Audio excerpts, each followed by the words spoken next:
محدش هيساعدك قوي في الحياة، انت مطلوب منك تعمل كل حاجة لنفسك. فأنا شفت هبة كده نموذج قول لنا يا دكتور، وقعت فيها من أول نظرة؟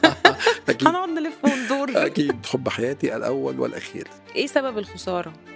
سلامة النية، واحنا المفروض ما نكدبش احساسنا. الاحساس الاولي ده هو ده احساس صادق جدا. هو بصراحه اكتر موقف اثر فيا جدا هو وفاه والدي. يعني عارفه انت الخبر كان صادم جدا جدا جدا. الناس كلها سجدت، كله قام، هو ما قامش. فهو قال لهم المقدمه حيث يجلس نابليون.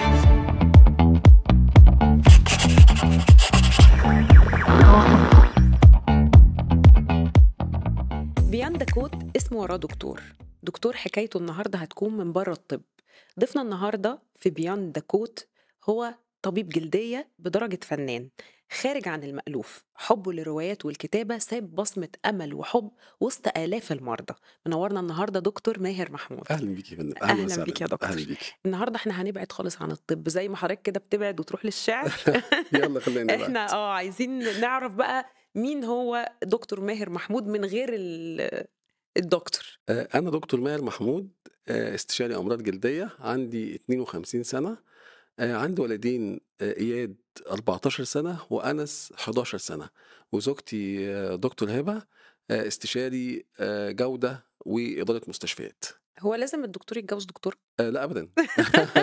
هي هبه اصلا مهندسه اجهزه طبيه، اوكي. وعشان هي بتدير بقى عياداتنا فاخدت ماجستير في اداره الجوده واداره المستشفيات. مخصوص عشان خاطر عشان تنجح العيادات. مشروعنا يعني. بالظبط ده اللي اوكي. حصل. بحب الرسم، انا اصلا رسام بولتريه، وكنت برضه برسم كاريكاتير في وقت كده من حياتي، انما الاصل التخصص بتاعي اللي هو رسم البولتريه. درست الفن؟ اخدت بس كورس كده بسيط كده في كليه فنون جميله، بس ما كملتش بصراحه بسبب بسبب الطب ضغط للاسف. الطب. للاسف الشديد.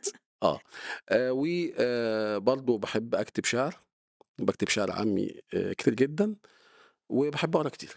يعني أنا ليا اصدقاء كتير جدا جدا من الكتاب المشهورين، اللي هم ساعات كمان بيعرضوا عليا رواياتهم قبل ما تكتمل. يعني في ما كانش روايه نفسك يبقى عندك انت بقى رواية تعرضها عليهم؟ كان نفسي، وفعلا الفتره الاخيره ديت فكرت كتير، وهم بيحرضوني كتير جدا ان انا ابدا اكتب ويبقى لي حاجه تنزل، بس الطب ضغط علينا شويه. لسه لغاية دلوقتي ضاغط؟ للاسف الشديد هو ضاغط، لان انت عارفه بقى الطموح ما بيخلصش، ودايما في مشاريع في الموضوع ده فبتخلص للاسف شويه. طب نرجع بقى للطفولة. طيب طفولتك كانت عاملة ازاي؟ انا طفولتي طفوله عاديه جدا، طفوله بسيطه. انا الاكبر في الاسره، اكبر الولاد. دايما كنت حاسس ان انا مسؤول حتى من صغري. وانا اصلا من الشرقيه، من بلد بسيطه كده في الشرقيه. كانت طفوله هاديه وبسيطه، عادي رحنا كتاب واحنا صغيرين.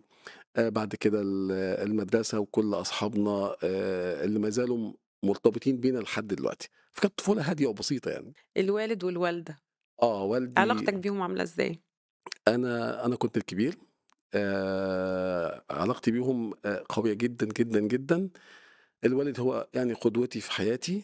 هو الله يرحمه توفى في نهايه السنه اللي فاتت. الله يرحمه. اتعلمت منه بقى حاجات كتير جدا جدا جدا جدا فوق ما يتخيل يعني. زي ايه؟ يا حب الفن ده ورثه من مين؟ حب الفن ده ورثه من خالي. خالي اصلا الله يرحمه يوسف ده كان رسام بولتريه. وكانوا بيشجعوك في البيت على الرسم جدا والفن؟ جدا جدا جدا. انا كل مثلا الادوات اللي كنت بحتاجها كان والدي بيجيبها لي، وهو كان حافظها وينزل يجيب لي الادوات دي من بدري قوي، فكان بيشجعني في الموضوع ده. ده كان مختلف عن البيئة اللي حواليكوا؟ دي حقيقه. انا والله بجد فعلا يمكن لسه قاعد افتكر من شويه كده ازاي هو كان بيقعد يدور لي على الحاجات دي، برغم ان احنا كنا في الشرقيه برضو الدنيا مش متوفره قوي الحاجات دي هناك. يقعد يدور ويدور على نوع الفرش، ويدور على نوع القماش اللي بنرسم عليه، والحاجات دي بصعوبه يعني. بس فعلا مستوى دعم هايل يعني. جدا. وده اللي بنحاول برضه نعمله مع اولادنا دلوقتي. انا برضه عندي اياد رسام، ما برضه شاء بيرسم الله. هو كمان. في الدم. في الدم ده حقيقي. طب يا دكتور كنت طفل شقي؟ لا انا كنت طفل هادي جدا، هادي جدا جدا. لحد دلوقتي برضه ما زلت هادي. ما كانش فيه أي شقاوة من أي نوع؟ آآ أي مشاغبات؟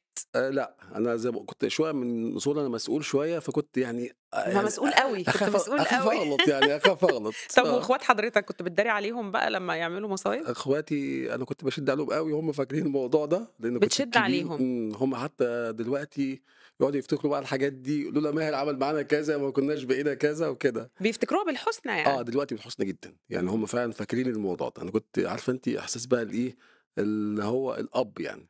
رغم إن الأب كان أو موجود. الأب كان موجود، بس الكبير بقى وهُم كانوا كبير حاسين أوي، الحتّة دي كبير شوية أوي. آه. طيب يا دكتور، يعني حاسس إن أنت قدرت تحقق حلم الوالد والوالدة في حياتك؟ يعني ما زلت باحاول إن أنا أحقق حلمهم فعلًا. وربنا يقدّرنا يا رب، باحاول. كانوا بيحلموا لك بإيه غير الطب؟ لأ، هو كان بيحلم لي إن أنا أكون يعني حد يعني في حد مسؤولية مهم. حد مهم، حد إمم. مهم. وأنا باحاول بقدر الإمكان، يعني فعلًا أنا والدي اتعلمت منه حاجات كتير جدًا، جدًا، جدًا، جدًا يعني. طب ودور والدتك؟ طبعًا والدتي هي الأساس. والدتي يعني الطبيب النفسي بتاعي. أنا كنت آجي مثلًا من الجامعة أقعد أحكي لها أنا عملت إيه اليوم ده، أحكي اليوم كله من أوله لآخره. النهارده المحاضرة الأولى الدكتور دخل وقال كذا، زميلي عمل كذا، زميلتي عملت كذا.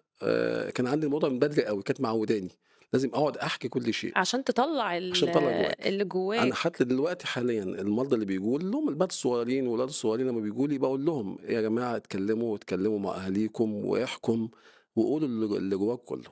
إمم.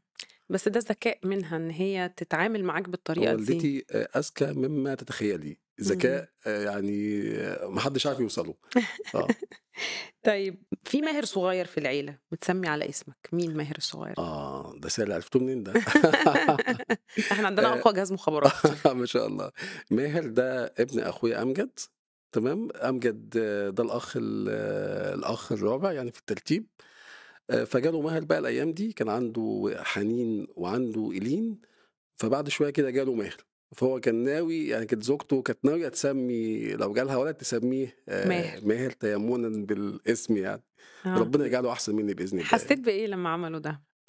برضه مسؤولية، إن برضه مسؤولية؟ حد أنت واخدك سيب المسؤولية شوية يا دكتور. حد واخدك قدوة وحد شايفك إن أنت طب ما أنت قدوة فعلًا. يا رب، يا رب أكون على قد المسؤولية دي. يعني دايمًا الإنسان اللي بيبقى الناس شايفاه كويس بيبقى قلقان جدًا، جدًا من إن هو يغلط أو مش إن هو حمل كبير يا يقصّر. دكتور المسؤولية دي، يعني جدًا. تحس إنها حاجة برضه تقيلة على الإنسان، إنه ساعات يفضل طول الوقت في موضع مسؤولية؟ ما هي ساعات والله بييجي لي كده إحساس وأنا قاعد يا رب ليه أنا ما بقيتش حاجة بسيطة أوي، حد على الهامش كده وما حدش واخد باله منه.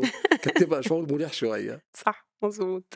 طيب إيه أكتر حاجة اتحرمت منها وأنت صغير وبتحاول تعوّضها دلوقتي؟ يعني باحاول يعني أعيّش ولادي كل الحاجات المتعة اللي ما كانتش موجودة زي؟ أيامنا زمان. إن هو يعني يسافر، يخرج، يتفسّح، يبقى عنده ينفّذ كل الحاجات اللي بيحبها، الهوايات اللي بيحبها، يطوّر نَفْسه كويس أوي.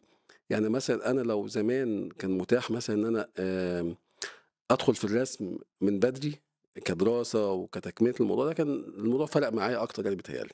فأنا عايز كده مع ولادي يعني، إن هو يكمّل في الحاجة اللي هو بيحبها أكتر. مش مهتم يبقوا دكاترة؟ لأ، أنا مش مهتم خالص، هي مامتهم اللي مهتمة للأسف الشديد. بس لأ، أنا مش مهتم بجد. مهتم إن هو يعني يعمل حاجة بيحبها وحاجة هو ينجح فيها. آه. إيه أكتر الصفات الشخصية اللي فيك اللي أنت بتعتز بيها؟ شوية الطموح. أنا يعني طموح ودايمًا باخطط لأهدافي. باحدد الهدف وبامشي ورا الهدف بتاعي ده، منظم. منظم جدًا. باحاول أوصل لهدفي دايمًا وعارف دايمًا إن يعني الطريق عبارة عن سلِّمة، بعدها سلِّمة، بعدها سلِّمة، لازم يكون فيها نظام وترتيب، خطوة بخطوة يعني. طيب حُبّك بقى للأدب وصّلك كمان للاشتراك في النادي الأدبي وعندك في الحتّة دي يعني حتّة very special بالنسبة لك، خاصة جدًا. أنا كنت في الجامعة فعلًا كنت مشترك في النادي الأدبي.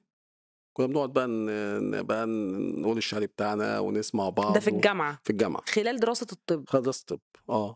ولذلك حتى كمان رغم إن أنا كنت مشترك حديث، أنا فاكر إن الدكتورة سارة اللي كانت ماسكة النادي، هي كانت رئيس النادي.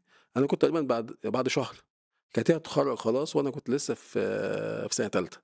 فقالت لي: "أنت يا ماهر هتمسك الإيه، هتمسك النادي. النادي الأدبي بعدي، برغم إن أنا كان إنتاجي قليل، بس هي برضه حسِّت المسؤولية، هي ساعتها قالت لي برضه أوكي أنت إنتاجك مش عالي أوي، بس أنت هتقدر تقود في الموضوع ناس من كده بعدي. عمودهم الفقري بيبقى مسؤولية، بيشيل آه، مسؤولية كل حاجة. هو ده حقيقة.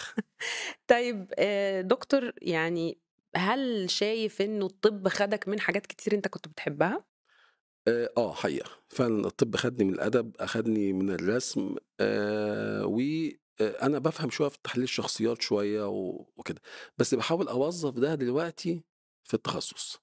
يعني مثلًا أنا في موضوع التجميل، عندنا جزء تجميل في الجلدية، فباحاول يعني أطلّع كل الفن بتاعي في الموضوع ده، حتى دايمًا عندي وجهة نظر مش كل طبيب جلدية ينفع يشتغل تجميل، لإن التجميل ده فن.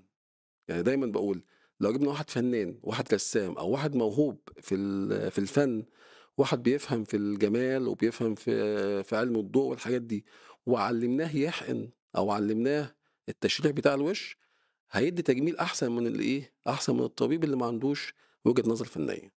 إمم. فدي حتّة مهمة. فباحاول بقى أعوّض بقى أوظّف الحاجات دي جوّه الموضوع ده. إحنا عندنا أمراض كتير جدًا في الأمراض الجلدية مرتبطة شوية بالتوتر، يعني التوتر بيسببها، التوتر بيعمل لي خلل مناعي كتير، فبيسبب لنا أمراض جلدية كتير، فمهم أوي إن أنا أقعد أتكلم مع العيان بتاعي وأحاول أحلل شخصيته يعني بادخل معاه في حتة نفسية شوية، يمكن ده اللي فارق معايا. اختيار الجلدية جه منين؟ بصراحة كان جه عشان يبقى تخصُّص سهل، تخصُّص سهل ما فيش فيه نبطشيات، ما فيش فيه الكلام ده، بس لسه كنت باتكلّم مع حد من شوية باقول له الواحد بيشتغل حوالي 18 ساعة وما عندوش وقت يعمل أي حاجة خالص غير الشغل بسبب ريت العيان بيزيد، عندنا كمية حجوزات لفترة طويلة لحد بعدين. دلوقتي.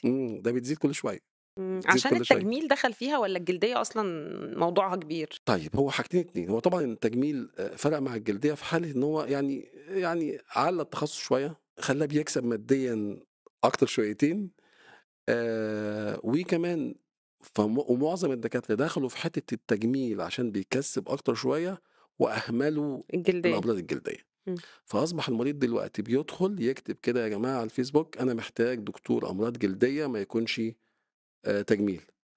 يعني ده دليل إن فعلًا بدأ الدكاترة اللي بتهتم بالأمراض الجلدية تقِل عشان للأسف. فلوس؟ والله أنا عندي وجهة نظر إن هو لو اهتم بالأمراض الجلدية هتكسبه أكتر من التجميل. هو يغلي كشفه ويغ و و ويزود وقته يعني هيوصل للهدف دوّة. رواية عملية تجميل اتكتب فيها لولا الطبيب ماهر محمود ما كانت ولدت الرواية. إيه الموضوع ده؟ دي حقيقة. هي طبعًا الكاتبة بتاعة الرواية كاتبة مشهورة جدًا اسمها أستاذة زينب عفيفي، كانت مسؤول صفحة الأدب في أخبار اليوم لفترة طويلة جدًا، وهي كاتبة مشهورة جدًا، رواياتها كتير منها عملية تجميل، رواياتها كتير جدًا يعني. فهي بنفسها قالت إن أنا كنت سبب في الرواية دي. آآ فكرة الرواية برضه عشان تبقى واضحة للناس، هي بتفترض إن في طبيب في مدينة معيّنة، الطبيب ده اخترع حاجة زي حقنة كده الناس بتاخدها فبترجع بقى شباب. فبدأت الناس كلّها تتحوّل للشباب، ومن هنا بدأت تحصل بقى مشاكل اجتماعية بسبب الناس كلّها بدأت تنافس بعضيها في الشكل، والكبار في السن أو اللي رفضوا إن هم يستجيبوا للتجميل ده، أصبحوا مختلفين ومنبوذين وحقهم ضاع تقريبًا يعني. الأستاذة زينب أخدت منّي يعني استشارات كتير جدًا في الرواية دي، عشان طبعًا هي كاتباها برضه بأسلوب علمي مُتقَن يعني. وأنا من الحاجات اللي كنت باشوف الفصول بتاعتها وهي بتتكتب، ف متعة طبعًا بالنسبة جدًا. لك. أمتع حاجة في الدنيا إنك تشوف فصول وهي بتتكتب. آه. آه. طيب إزاي كنت من أوائل الطلاب في المدرسة وكان نِفْسك أوي تكون من أوائل الجمهورية، بس ما قدرتش تحقق ده؟ يعني أوائل الجمهورية طبعًا بتبقى صعبة. صعبة آه. صعبة شويتين، آه. إنما إحنا طول عمري كنت في المدرسة بتاعتي من أوائل الطلبة متفوّق. ومتفوّق. طب ليه كنت آه. عايز تبقى واخد ريت على الجمهورية؟ أي حد طموح، هو الطموح، هو الشخصية الطموحة عايز يبقى دايمًا رقم 1. ده برج إيه يا دكتور؟ جدي. آه. أنتِ عارفة الجدي بقى. طموح، طموح، برج الجدي ما طموح جدًا بيبطّلش وعنيد أساسًا. جدًا. آه، هو لازم يوصل لهدفه. عنده ساعات بيتعبوا شوية بس في الآخر بيوصل يعني. إمم. تعبك في إيه العِند؟ أصل أوقات الشخص العنيد بيغلط لإنه ما بيبقاش عايز آه، يسمع لحد، لأ حاجات كتير يعني ما فيش حد بيحقق كل حاجة هو عايزها أكيد، وساعات فعلًا العِند بيتعب، بيوقّعك في مشاكل. أكيد، أكيد كتير يعني، طيب أنت كنت حابب تطلع طيار فعلًا؟ جبتوا أنتم آثار غير فظيعة، الفن، آه. طيار ودكتور. هو كان فعلًا طموح إن أنا أطلع طيار، بس ما وفّقتش طبعًا في الموضوع ده، كان محتاج ترتيبات أخرى، فأنا برضه شايف إن مثلًا لو حد من ولادي حابب يكون ده، أساعده إن هو يكون طيار. يحققه بإذن هتكون الله. مبسوط لو حد فيهم طلع طيار، حد فيهم طلع فنان، الحاجات اللي أنت ما عرفتش تعملها، دي حقيقة، أكتر من الطب؟ كتير، مش كتير. فارق لك أنا يطلعوا حابب أبعدهم عن دكاترة؟ الطب عامةً يعني، إيه؟ حابب أبعدهم عن الطب. أصلًا! أصلًا هو الطب ضغط نفسي، الطبيب يا إما ناجح جدًا ومضغوط جدًا وما عندوش وقت يقعد مع ولاده في بيته، يا إما إن هو ما بيشتغلش كويس ومُحبَط بسبب إن هو ما عندوش كشوفات كتير ومش زي مش زمان، شغال كويس. فهو مهنة فيها ضغط شوية. مين الدكتور اللي ساب علامة مميزة في كاريرك الطبي؟ الدكتور ماجد الشيخ، الدكتور ماجد الشيخ ده أستاذ كبير جدًا وشخصية محبوبة جدًا، أنا اتعلمت منه كتير، اتعلمت من محاضراته ك يعني كعلم، وهو أستاذي، واتعلمت من شخصيته، هو يعني أب بيدّي بلا حدود وبينصح والشخص يعتمد عليه. هو أنا كان ليّا الشرف إن أنا أقابله وأشوفه، وسمعت منه جملة عظيمة جدًا، هي إنه بيدير بالحُب، ده حقيقة، بيحكم بالحُب ده حقيقة، ده حقيقة. لإنه فكرة إن هو كمان لواء جيش دي أكيد كانت حاطاه في ضغط زيادة عن كونه طبعًا، طبيب. طبعًا هو مسؤولياته كتير جدًا، جدًا، طبعًا. ولكن عطاؤه برضه كبير جدًا. طبعًا. إزاي عملت أول عيادة، إيه قصتها؟ وأول patient أول مريض دخل لك، فاكره؟ أكيد. هو أنا أصلًا عِشت عمري كُلّه في السعودية، أنا راجع من السعودية في نهاية 2018، ما كانش مخطط إن أنا أصلًا أرجع وكنت ناوي أكمّل حياتي كُلّها هناك يعني. فلظروفٍ ما رجعنا مصر في نهاية 2018. مع الوالد والوالدة والأسرة لأ، كلها؟ أنا كنت لوحدي، أنا كنت شغّال هناك يعني في الفترة دي وكنت معايا زوجتي ومعايا كنت خلاص هي اتجوزت. وكان معايا إياد وأنس، 2018 ده قريب يعني من كام إمم. سَنة. اهم. فساعتها قررنا إن إحنا نيجي بقى نفتح في مصر، فاخترت إني أفتح في التجمُّع الخامس، كان عندي عيادة كنت شاريها كده وأنا مسافر، برضه ما كانش الموضوع واضح أوي كانت المنافسة قوية جدًا، جدًا في التخصُّص بتاعنا، وكان كل الدكاترة كمان بيستهدفوا التجمُّع الخامس، اهم. هم معتبرين إن التجمُّع يعني فيه كمية عيانين أو حاجة كتير كده يعني. فأنا بقى وزوجتي قعدنا خططنا الموضوع ده، وكان هدفي من البداية إن أنا أكون أمراض جلدية، وأقدّم نفسي إن أنا دكتور أمراض طبعًا بعد دراسة إن أنا شُفت النماذج الناجحة في التخصص بتاعنا، وكان قدّامي 3 نماذج، حد مشهور جدًا طبعًا وشاطر جدًا وموجود في الميديا بشكل جامد، أستاذ تاني كان في عيادته بيهتم بالعلم جدًا وبيهتم بالمرضى بتوعه وما لوش في الميديا وما لوش في أي حاجة ولا مؤتمرات ولا حاجة من دي خالص، وكان التالت يعني برضه أستاذ كبير، ولكن بيتكلم بقى بشكل بسيط وبيدّي وصفات طبيعية وحاجات زي كده. فأنا حاولت أجمّع ال3. إمم. ال3 بحيث إن أنا أقدّم نموذج حد بيهتم بالعلم، حد موجود في الميديا بشكل كتير بحيث الناس برضه تشوفه وتسمعه قبل ما تيجي له، وحد برضه قريب من الناس شوية، فعملنا النموذج ده والحمد لله رب العالمين دي كانت أول نجحنا. عيادة، ما فتحتش عيادة بعد ما اتخرّجت؟ لأ، أنا من يومها أصلًا أنا مسافر في السعودية، سافرت. بالضبط. إمم. طب السفر ده غيّر فيك إيه؟ عمل هو فيك إيه؟ السفر حاجة صعبة شوية، يعني السفر ده بيخلّيك شوية حاسس أنت لازم تعتمد على نَفْسك، ما حدّش هيساعدك أوي في الحياة، أنت مطلوب منّك تعمل كل حاجة لنَفْسك، فده برضه فادني في الآخر، بس كان برضه شعور مش أحسن حاجة يعني. أكيد الغُربة صعبة، طبعًا، طبعًا، حتى لو معاك زوجتك وأولادك برضه بالضبط، بتبقى صعب. أكيد. طب أنت اتعرّفت على زوجتك إزاي؟ زوجتي هي المفروض إنّها زميلة أختي، صديقة أختي نهلة، هبة زميلتها. فأنا شُفت هبة كده نموذج طبعًا جميلة جدًا، طبعًا. قُل لنا يا دكتور وقعت فيها من أول نظرة. أكيد، هنقعد نلِف وندور. أكيد، أكيد طبعًا. وهبة كانت حد متديّن، حد محترم جدًا، وعندها نفس تقريبًا صفاتي، الحد المسؤول اللي هو عاوز يحقق طموح معيّن، اللي عنده أهداف عايز يعملها. فبدأنا من الحتّة دي. ده ذكاء في الاختيار باحييك عليه، لإن الله الناس رب لمّا بتبقى العالمين. شبه بعض بتوفّر على بعض كتير. أكيد، أكيد، الناس فاكرة إن يعني الراجل والست المفروض يكمّلوا بعض. لأ، ده لازم يكون عندهم صفات مشتركة مشتركة أكتر من المختلفة. من أي حاجة، صح، بالضبط. إحنا صح، ساعات أنا باقول مضبوط. كلمة هي بتكمّلها، أنا بافكّر في حاجة هي بتكون بتفكّر فيها في نفس الوقت، فده بقى تلاقي الأرواح زي ما بيقولوا يعني. يعني حُب حياتك هي. أكيد، حُب حياتي الأول والأخير. حلو، برافو يا دكتور، شاطر. تسلمي لي. طب احكِ لنا عن أصعب التحديات اللي واجهتك في مشوار الطب ده، بما إنك آه، سافرت ورجعت آه، واتعاملت مع مرضى برّه مصر ومرضى آه. هنا هو طبعًا التخصُّص بتاعنا بالذات فيه منافسة شرسة جدًا، منافسة كبيرة جدًا، جدًا، شرسة جدًا. بمعنى إيه، في أذى؟ شوية، شوية للأسف برضه هو شوية كل مجموعة واخدة خَط معيّن وكل مجموعة مع بعضيها وضد التانيين وهكذا، فأنا من البداية حبّيت آخُد خَط لوحدي كده. اتعلّمت حتى من والدي من زمان إن أنا لازم أسيب مسافة بيني وبين اللي قُدّامي. ما فيش حد ممكن لو أنت سايق عربية هتلزق في اللي قُدّامك كده هتعمل إيه، صح، هتعمل احتمالية الrisk عالية. عالية جدًا. فأنت تسيب مسافة، تسيب مسافة وتسيب للناس هم كمان مساحة يتحرّكوا فيها.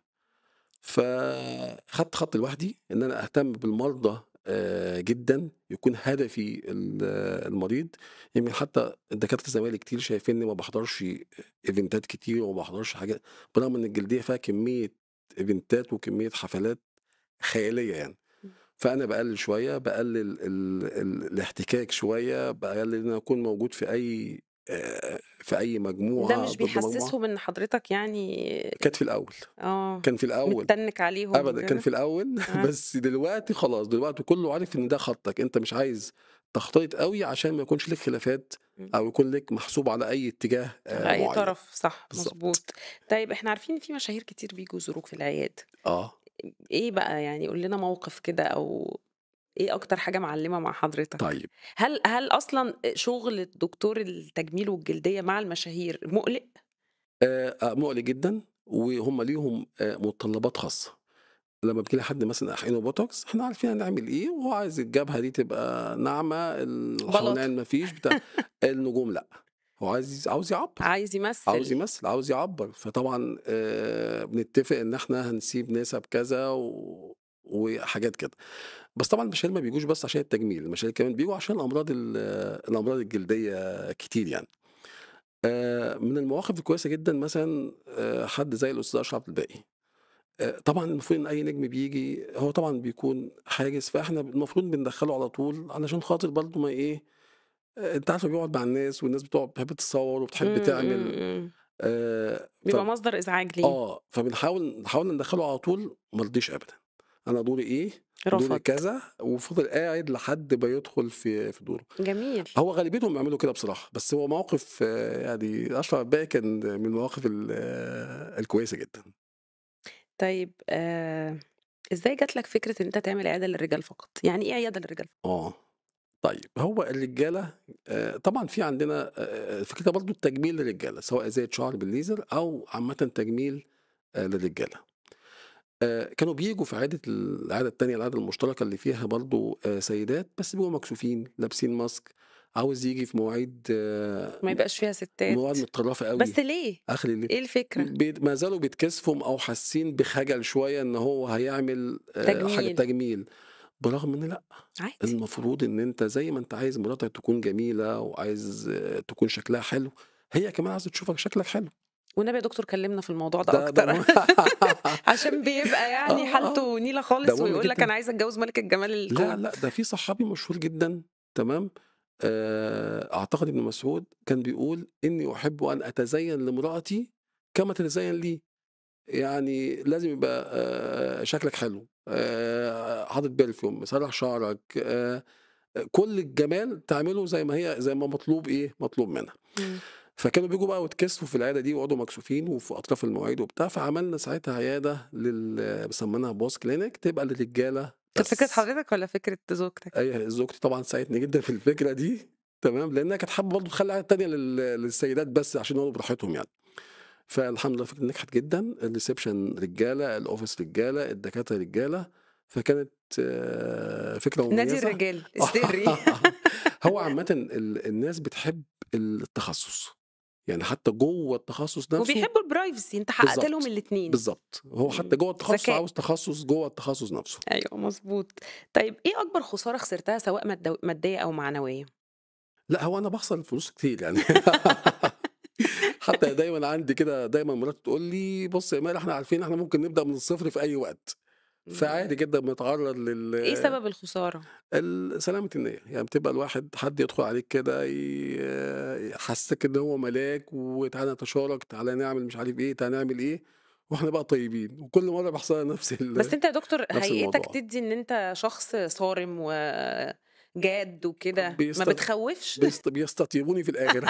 بيعرفوا اللي فيها آه، بسرعة. أنا لأ، أنا فعلًا الحتّة دي عاملة لي مشكلة، إن فعلًا في ناس بتخش عليَّ تحسبني تقلق منّي وبتاع وكلام من ده، إنّما لا والله أنا طيب من أول جدًا. كلمة. أنا طيب جدًا. من أول مساء الخير. باجي بسرعة. كلمنا عن الرضا في حياتك. الحمد لله رب العالمين. يعني ده شعار، إن دايمًا لازم تكون راضي بالوضع اللي أنت فيه، ومتأكد إن ربنا هيدّيك أكتر. ده يعني ساعدك إزاي في التعامل مع الأزمات، سواء آه، بقى مادية أو معنوية؟ مجرّد إن أنت تكون مسلِّم إن ده قدر ربنا، وده لازم تستقبله برضا، ده بيدّيك راحة نفسية كبيرة جدًا. حصلت لي أزمة في حياتي، كانت أزمة كبيرة شويتين، فقعد معايا حد صديق ليّا، صديق ما شاء الله هو يعني حد businessman كبير أوي، والدنيا ماشية معاه حلو أوي. كانت فكان أزمة مادية؟ لأ، كانت أزمة يعني داخل فيها كذا حاجة يعني. اهم. فالمهم قعد معايا وقال لي: "تأكد إن ربنا هيعوّضك، وربنا هيدّيك يعني من وَسَع، زي ما بيقولوا كده." وضرب لي مثل بنَفْسه، قال لي: "أنت شايفني قدّامك أهو، الدنيا يعني ماشية معايا حلو أوي، وشايفني الدنيا تمام." فقال لي: "أنا قعدت 3 سنين جوّه أوضة في بيتي لوحدي، وفي التوقيت ده رُحت ل60 طبيب نفسي، ومن بعديها كنت راضي، فربنا ادّاني عوّضني بكل اللي أنت شايفه ده."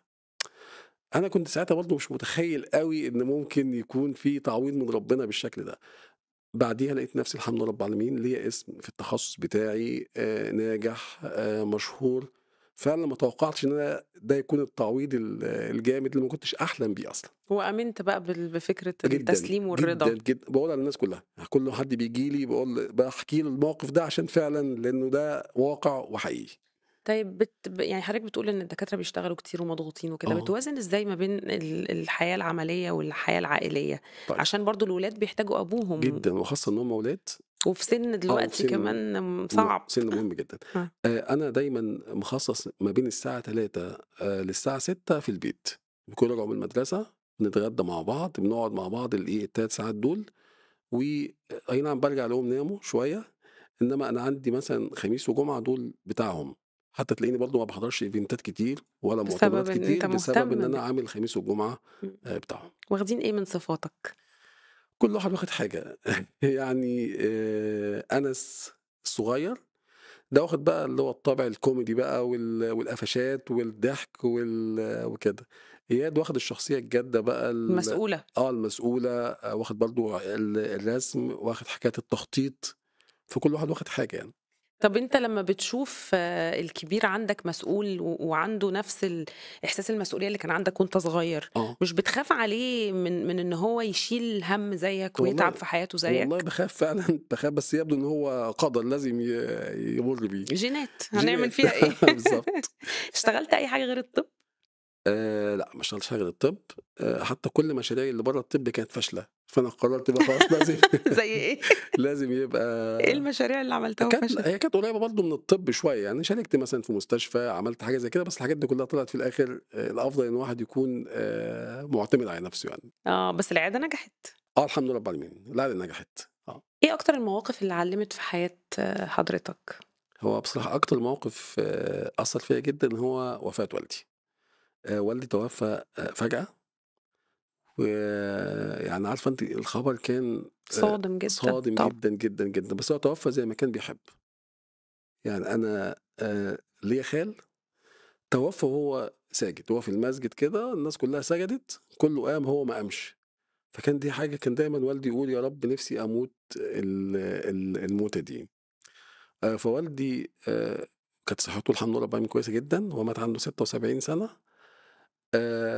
صلّى الضهر وخلّص كده وقعد وهو بيختم الصلاة، والدتي بتقول له: "أنا هاشرب شاي، تشرب معايا شاي؟" فراح مشاور لها بإيده كده وراح إيه، آآ وتوفى. في نفس حاجة القعدة كده مؤثرة بدون جدًا، جدًا، جدًا، جدًا. جدًا، جدًا، وهو كان بيتمنى دي. لحظة حسيت فيها إن أنت وصلت لأهدافك ال المهنية. ما حصلتش. الجدي ما بيعرفش ما إن هو وصل بيحسّش أبدًا إنه نهائيًا، حقق حاجة. نهائيًا إمم. في طموح دائم، في مشاريع دائمة، واللي عايز يوصل باستمرار لازم يكون عنده تجديد، تجديد. ما فيش حد في الدنيا هيوصل إلا إذا جدد وخرج عن المألوف. بس راضي عن نَفْسك. جدًا الحمد لله رب العالمين راضي عن نفسي، الرضا، ما هو ده بقى الرضا. والطموح يخلّيك دايمًا عاوز تعمل مشاريع جديدة وبتفكّر بأسلوب مختلف، تفكّر برّه الصندوق زي ما بيقولوا. دايمًا بتقول إن القلوب بتتشاف في ملامح الأشخاص، يعني إيه؟ آه، مهمة جدًا دي. ما ممكن حد ملامحه تظلمه. مجرّد تعامل بسيط بيكشف كل حد جوّاه، وإحنا المفروض ما نكدّبش إحساسنا. يعني ساعات للأسف الشديد بنكدّب إحساسنا، لأ، إنّما اللي هي الإحساس الأولي ده، هو ده إحساس صادق جدًا. هو ده فعلًا. إزاي بتقضّي وقت فراغك غير الرسم وغير الكتابة وغير آآ الأولاد؟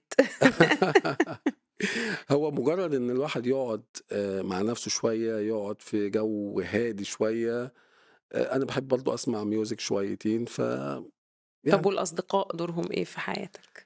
مهم جدًا الأصدقاء. أنا عندي صديق مُقرّب جدًا اسمه إيهاب، 1. واحد تمام. وأنا ده رأيي كده إن دايمًا الأصدقاء ما يكونوش كتير. عددهم كتير. باحكي له كل حاجة، كل حاجة. يعني إيهاب ده يعرف عني أكتر من نَفْسي. طبيب؟ لأ، إيهاب مش طبيب، إمم. مش طبيب. من خارج أصلًا الطب. طبعًا، طبعًا. طيب احكِ لنا بقى عن المشاركات المجتمعية اللي بتعملها والمبادرات اللي بتشارك فيها. أنت حضرتك قُلت إن أنت ما بتحضرش حفلات وما بتحضرش مؤتمرات، بس الحاجات دي بتحس إن لأ لازم. أنا دايمًا باقول إن الطبيب آآ بيحمل الحاجات اللي تخلّيه مش محبوب أوي من المرضى. اللي هو مثلًا عيان بييجي يقعد لك بالساعات، ينتظرك بال5، 6 ساعات، اهم. بييجي يدفع لك كشف غالي، بييجي يدفع لك متابعة غالية. فهو يحبك ليه يعني وبعدين بييجي لك في حاجة وحشة كمان، يعني ما هوّاش حاجة مش تعبان، جاي تعبان. فهو لازم يشعر إن الطبيب ده إنسان. إمم. هيشعر بيه إن هو إنسان إزاي لمّا يكون الدكتور ده أصلًا من جوّاه فعلًا إنسان وعنده مسؤولية مجتمعية. يكون في عنده جزء من كشوفاته بشكل مجاني. يكون قريب من المرضى بتوعه. عملنا إحنا قبل كده مبادرتين، مبادرة لعلاج البُهاق بشكل مجاني للمرضى اللي بيطلبوا العلاج ده، وعملنا تاني مبادرة تانية حاجة سميناها سرطان بلا سقوط شعر. عندنا نسبة كبيرة جدًا من المرضى اللي عندهم سرطان بيخافوا ياخدوا كيماوي عشان الكيماوي الشعر عشان ما شعرهم يُقعش. إمم. ما يُقعش. نسبة كبيرة، نسبة كبيرة. إمم. فإحنا قُلنا لهم لأ، إحنا نتولّى موضوع الشعر ده بشكل مجاني، تمام، بس أنتم خدوا خدوا العلاج بتاعكم. دكتور، إيه حكاية نابليون معاك؟ ليه آه، قصته مأثّرة فيك وبتحكيها بطريقة معيّنة؟ طبعًا هو نابليون قائد وزعيم وإمبراطور وحد ناجح. فدايمًا لازم نشوف برضه يعني إيه الناس دي كانت بتعمل إيه وبتفكّر إزاي وبتتعامل إزاي. من ضمن الحاجات اللي لفتت نظري جدًا كانت قصة حصلت له، إن هو كان معزوم في حفلة كبيرة جدًا. هو طبعًا إمبراطور فرنسا، حد مهم أوي وقائد الجيوش، يعني حاجة يعني غير مسبوقة. فلمّا وصل الحفلة راح قاعد في أول كرسي قبله. فطبعًا جه المنظمين الحفلة قالوا: "لأ، ده أنت مكانك في المقدمة، نابليون يبقى رقم 1 ومكانك محجوز في المقدمة." فنابليون قال لهم: "لأ، أنا قعدت في المكان اللي قابلني فاضي." فهُم صمموا إن هو يقعد قدّام في المقدمة، فهو قال لهم: "المقدمة حيث يجلس نابليون." فدي بتدّي ثقة في النفس. يعني الشخص مش لازم يزاحم على المكان اللي في الأول، ومكان ما تكون أنت موجود ده المكان المفروض إن هو يلفت النظر. أنا بيضايقني أوي مثلًا إحنا برضه بنتعمل لنا إيفنتات كتير في الأمراض الجلدية.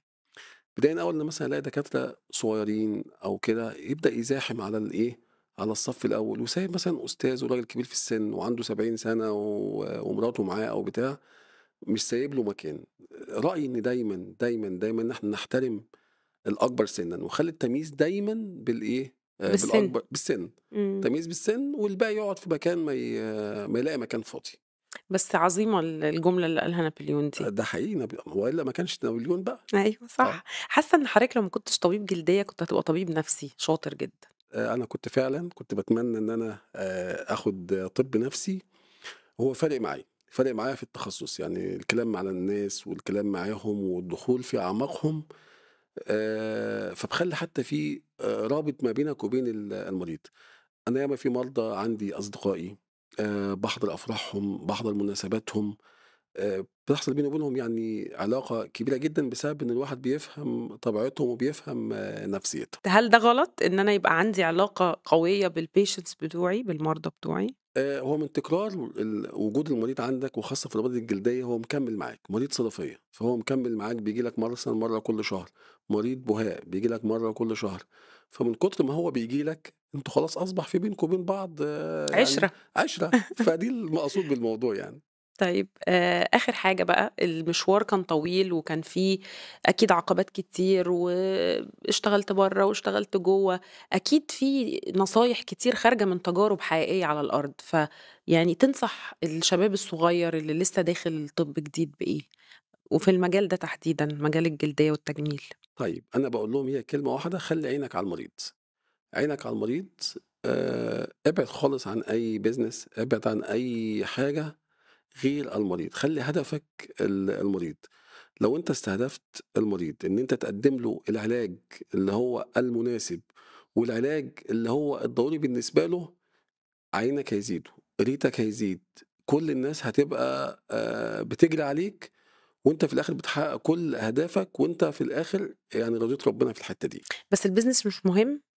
مش مهم خالص، نهائيا نهائيا يعني مش الأصوات اللي مهم. بتقول إن الدكاترة لو كانوا درسوا business كان هيبقى الوضع مختلف بالنسبة لهم في السوق. لا، هو انا رأيي ان الطبيب يدرس طب نفسي اكتر، يدرس ازاي يتعامل مع الشخصيات اكتر، يدرس موضوع اللي هو بيسموها ايه السكيلز اللي توصله للمريض. انما البيزنس طبعا مش هينفع يجتمع مع الطب ابدا ابدا أبدًا. ابدا. نورتنا يا دكتور. شكرا يا فندم. حقيقي كان لقاء لطيف جدًا، جدًا، جدًا، وحضرتك شخص لطيف جدًا، شكرا يا فندم، جدًا. تسلمي لي، متشكر قوي. دكتور ماهر محمود نورنا النهارده في Beyond the Code وكانت حلقة مختلفة ولطيفة. شكرا، شكرا قوي. شكرًا ليك يا دكتور.